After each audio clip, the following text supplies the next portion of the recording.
Hello, my name is Voya and welcome to my deep guide. And in today's video we're going to be comparing, a short comparison between the Kindle black and white front lit edition and the closest competitor that you can actually find currently in the market, which would be the Boox Go 10.3 Gen II Lumi. What are we looking for here? Well, we're looking for a monochromatic device that has a front light and is writing capable and at around 10.3 inches or more. So these two fall into that category, and it's becoming remarkably more difficult to find a device that can actually fit into this category. So let's check them out and see how they compare. To begin with, they have quite a different design. Kindle Scribe is more reminiscent of an iPad and just like a general tablet kind of thing, while the Boox Go 10.3 is inheriting the Boox device with the asymmetrical side. It's thinner, it's lighter, and even though it's also made out of metal and glass, it just feels different than the Kindle Scribe. It's nothing to say about the Kindle Scribe. It's beautifully made. Both devices are absolutely beautifully made. It's simply the fact that Kindle Scribe looks just like another tablet that happens to have an e-ink screen, while the Go 10.3 doesn't. And for me personally, the thinness and the design and the differentiations that you have on the Go 10.3 make it a nicer device to handle on a day-to-day basis. But that being said, both look really, really nice and both are built really, really well. Specifications-wise, well, there's no point really in comparing them because it's like apples to oranges. They are doing two very different things. Go 10.3 is an Android tablet that happens to be using an e-ink display, and it's spec'd as such. So it has a really powerful SoC, has enough RAM, it has enough storage, non-expandable though. So it has all of these kinds of things to make sure that you can actually use the Android and the Google Play and the apps that you might want to use on a device like that. On the other hand, we have Kindle Scribe, which is a Kindle. It doesn't tell you exactly what you have inside, but there are some indications of what the specifications are. So if you're just looking for specs on the paper, Boox Go 10.3 will win. But it also needs all of those specs because it's running a bloated Android OS out of the gate, while Kindle actually doesn't. So the benefit of Kindle actually having their own version of a OS is that they can make it lightweight and they can customize it so that it's really, really efficient. And that's what you actually get with the Kindle Scribe series, because even though on paper it has less cores, less RAM, less of everything, so much, much lower specs than the Go 10.3, it's not something that you will be feeling on a day-to-day basis, and in some aspects which matter more, it outperforms Go 10.3, dominantly so, as we will see in the DAF portion of the comparison of these two devices. So yes, on paper, very different. In reality, real-world experience, not really reflecting what you can read on the paper. Speaking of the differences between these two, those differences kind of carry over into how you can apply and how you can use these devices. Kindle Scribe is a reader primarily that also does note-taking, but it does it in a really basic way. Yes, they have started to introduce the ability to transcribe using AI services, if that's what you're comfortable doing. It also can convert handwritten notebooks to text, and then you can start to eke it out into the outside world a little bit easier than before with the introduction of the compatibility with the Google Drive, OneDrive, and Dropbox. So those are all really meaningful and good movements in the direction of kind of opening up the platform a little bit more, because Kindle has been closed off for such a long time that the first editions of Kindle Scribes were very, very difficult to use outside of the tablet itself. If you are comfortable with just using it on the device itself, your notes and stuff, it's fine. There was a way of emailing it to you and stuff, but it was really, really clumsy. This generation, for the first time, actually unlocks a little bit more of these functionalities, which is a good thing. On the other hand, Go 10.3, as I said already, full-blown Android tablet, Google Play Store, really powerful notebooks, really powerful e-reader, split screens functionality, so you can take notes while you're reading. You don't have to deal with the post-its and things like that. The notebooks, you can have infinite pages. You can, of course, convert handwritten notes to text, and then you can move that text into onwards, but there's so much more that you can do in a Boox notebook than on a Kindle Scribe, such as building your own table of contents using the outlines, such as inserting links to the same pages in the same notebook, other web page, other document, or even different files, inserting images into a notebook, inserting shapes, inserting an audio file that you can then reference to, and the list goes on and on and on and on. So they are two different beasts completely. Can you do basic stuff and just use Boox as a normal basic notebook? Of course you can. There's nothing preventing you that.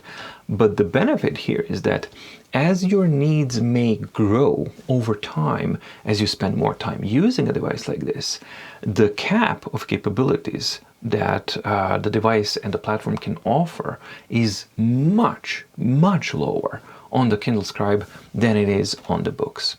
Granted, on the Boox, you have the obstacle of a dreadful user experience that Boox is always struggling with. So you have to deal with difficulties as far as Boox goes, illogical things and stuff.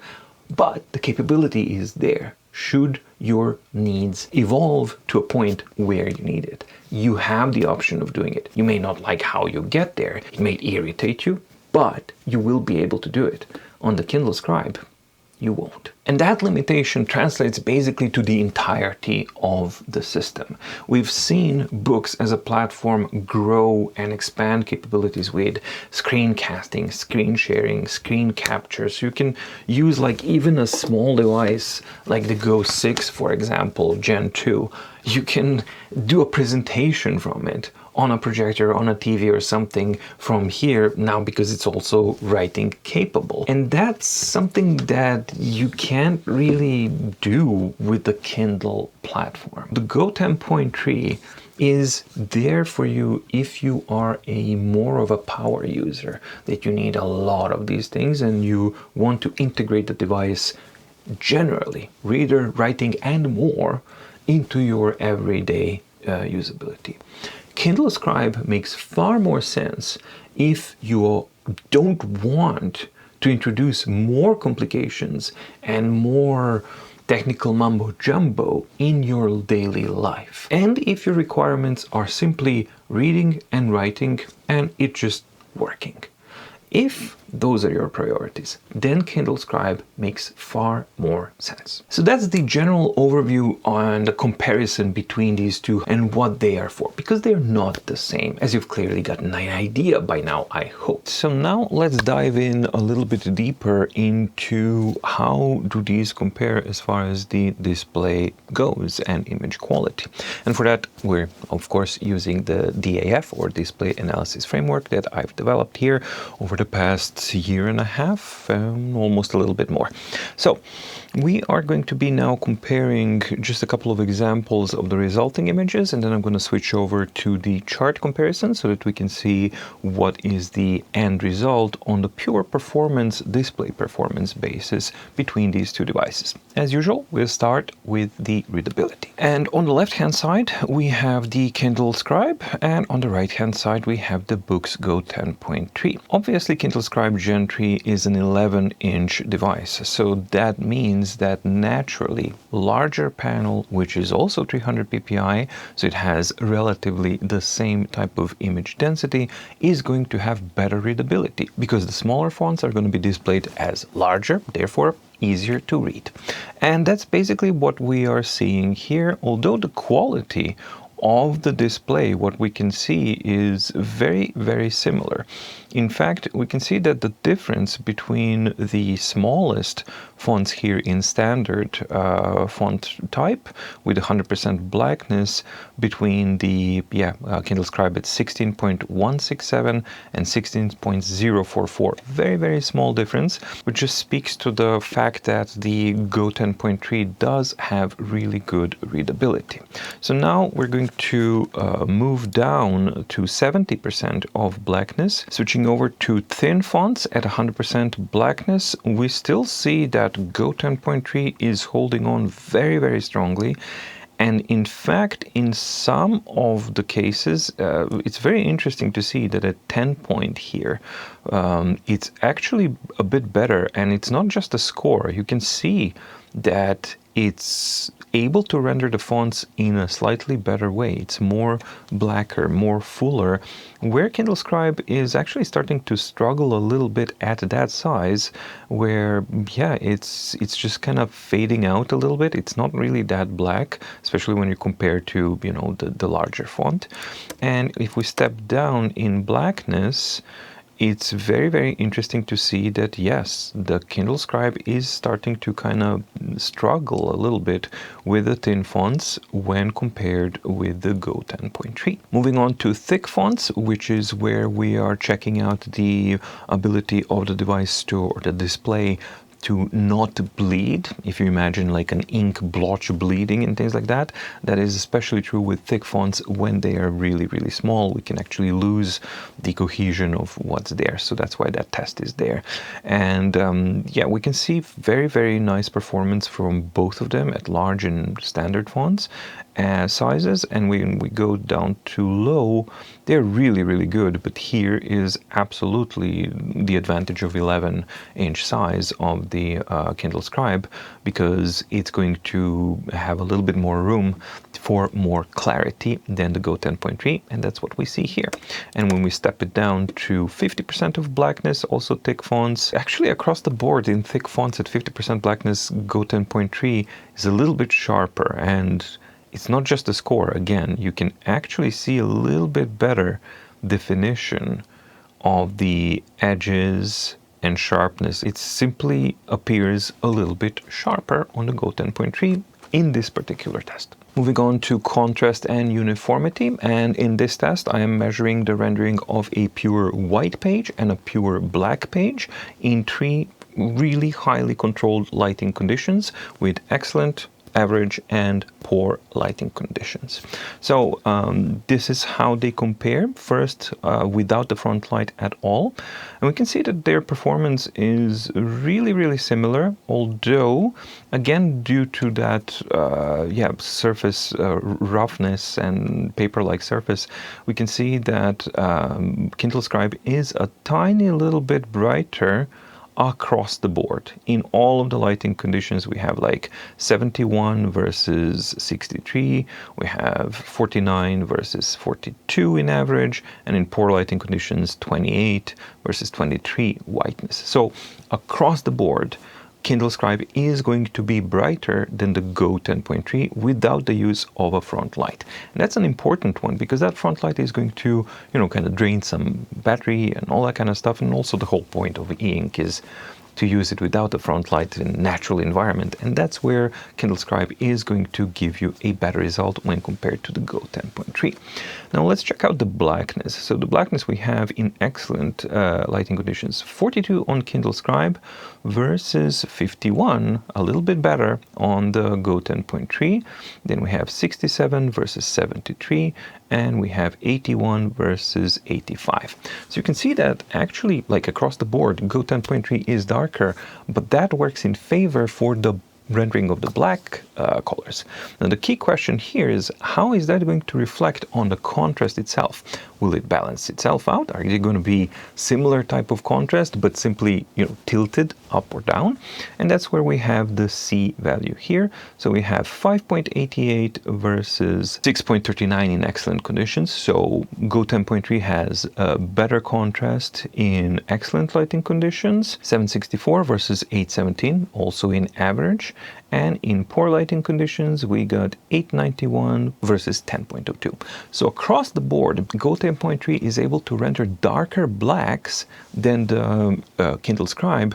So yes, it may not be able to get the whiter whites or as white whites as the Kindle Scribe, but the blacks are darker, and that actually introduces a little bit more of a contrast. So maybe that's the reason why the thick fonts, especially when we lowered the blackness to 50%, why the Kindle Scribe was actually struggling when compared to the Go 10.3. Now it's time to pump up the front light at 50%, and we can see across the board it's a very similar type of affair, fairly equal, and when we pump it all the way up, we are usually checking out the equalization. If the front light is able to equalize kind of the excellent and average lighting conditions, and we can see that on both of those they can.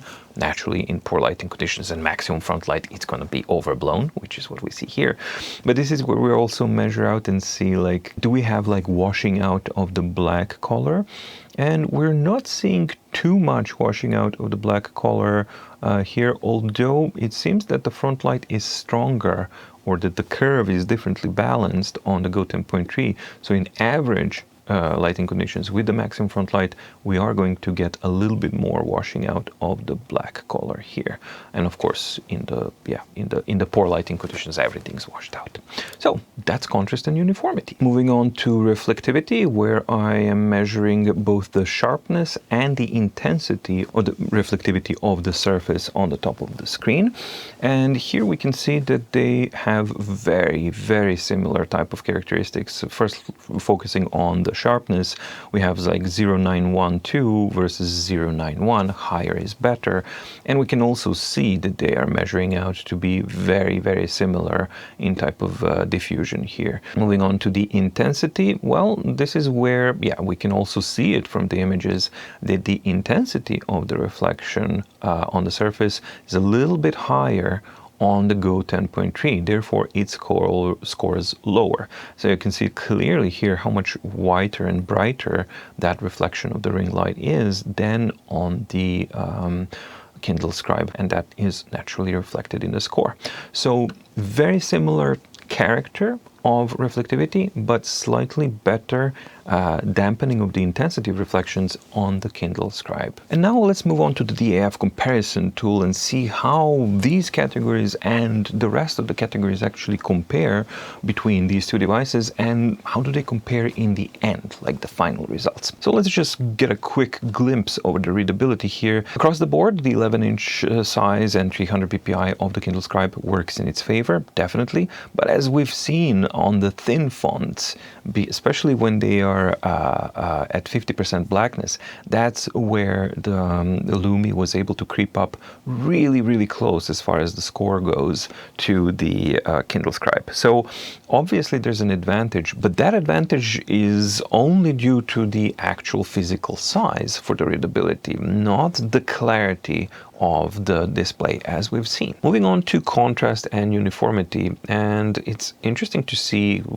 quite a few things here. Overall, the contrast is better across the board, so no front light and front light across the board. So the reason why Kindle Scribe actually wins here, and even though in the most important one it actually lost, this is an indication why DAF is not publicly released yet. I am still working throughout the kinks and trying to understand the specifics of where too much data introduces noise. I think this is an example where too much data introduces noise, because the way that I'm calculating contrast now is across the board, including the front light as well. And as we've seen, if you cramp up the front light to the maximum intensity in poor lighting conditions, that's going to be heavily penalizing Go 10.3. That is actually objectively winning in the contrast category with the front light off, which is actually the one that's most important. So I need to kind of decide, either I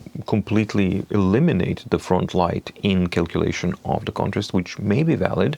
Do let me know your thoughts in the comments down below, because I'm interested to hear that. Or I need to adjust the weighing of the bias of how much weight do these other front light tests carry.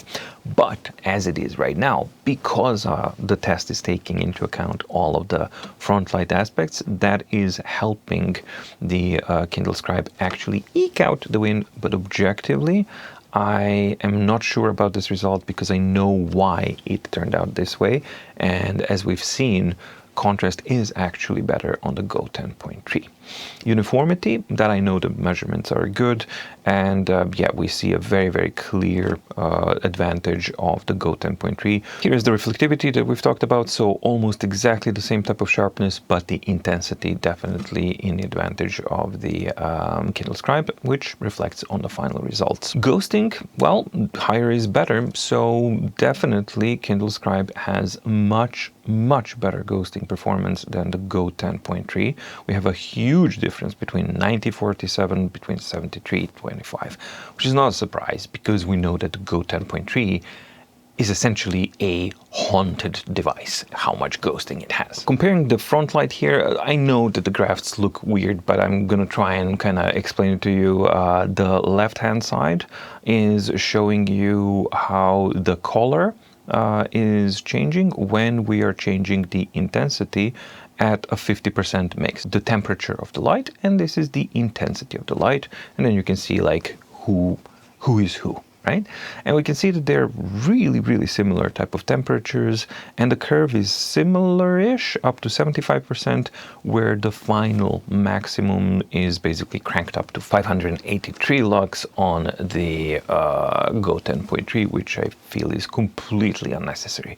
340, as we've seen on the Kindle Scribe, is more than enough. Surface roughness, not really a surprise here, because we know already, like when you even just touch them and start writing on them, that Go 10.3 has a much more paper-like surface, and it's basically almost twice as papery and rough than on the Kindle Scribe, which results in much more pleasant writing feel on the Go 10.3, but it also does have a bit of an effect on the image clarity and a little bit on the brightness of the display. Refresh time, again, Kindle Scribe here wins confidently, and we have like 77-69 versus 67-57.